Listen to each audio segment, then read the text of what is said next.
Praise the lord. సామెతలు 26వ అధ్యాయము.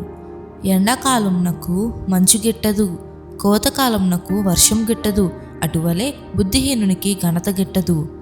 రెక్కలు కొట్టుకొనుచు తారాడుచున్న పిచ్చుకయు, దాటుచుండు వానుకోవెలయు దిగుకొండునట్లు హేతువులేని శాపము తగులకపోవును.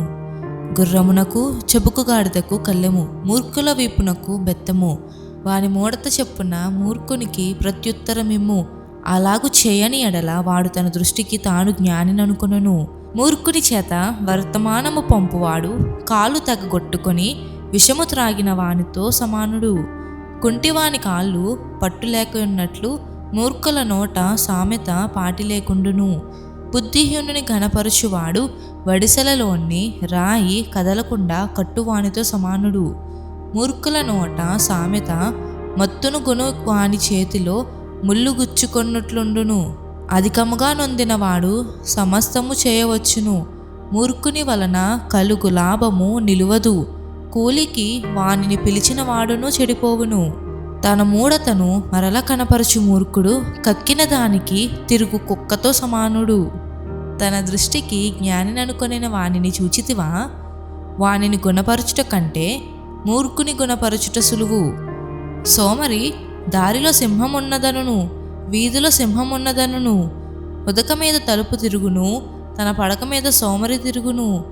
సోమరి పాత్రలో తన చెయ్యి ముంచును, నోటి ఎద్దకు దాని తిరిగి ఎత్తట కష్టమనుకొనును. హేతువులు చూపగల 7 కంటే సోమరి తన దృష్టికి తానే జ్ఞానిననుకొనును. తనకు పట్టని జగడమును బట్టి రేగువాడు దాటిపోవుచున్న కుక్క చెవులు పట్టుకుని వానితో సమానుడు. తెగులు అమ్ములు, కొరవులు విసరు వెర్రివాడు. తన పొరుగువాని మోసపుచ్చి నేను నవ్వులాటకు చేసితినని పలుకువానితో సమానుడు.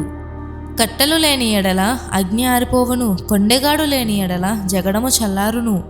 వేడెబూడిదకు బొగ్గులు, అగ్నికి కట్టెలు, కలహములు పుట్టించుటకు కలహప్రియుడు. కొండెగాని మాటలు రుచిగల పదార్థముల వంటివి, అవి లోకడుపులోనికి దిగిపోవును. చెడు హృదయమును ప్రేమగల మాట్లాడు పెదవులను కలిగియుండుట మంటి పెంకు మీది వెండి పూతతో సమానము. పగవాడు పెదవులతో మాయలు చేసి అంతరంగములో కపటము దాచుకొనును. వాడు దయగా మాటలాడినప్పుడు వాని మాట నమ్మకము. వాని హృదయములో 7 హేయ విషయములు కలవు. వాడు తన ద్వేషమును కపట వేషము చేత దాచుకొనును. సమాజములో వాని చెడుతనము బయలుపరచబడును. గుంటను త్రవ్వువాడే దానిలో పడును. రాతిని పొర్లించు వాని మీదికి అది తిరిగి వచ్చును. అబద్ధములాడువాడు తాను నలుగగొట్టిన వారిని ద్వేషించును. ఇచ్చకపు మాటలాడు నోరు నష్టము కలుగజేయును. దేవుడి చిన్ని వాక్యం దీవించి ఆశీర్వదించునుగాక. ఆమేన్.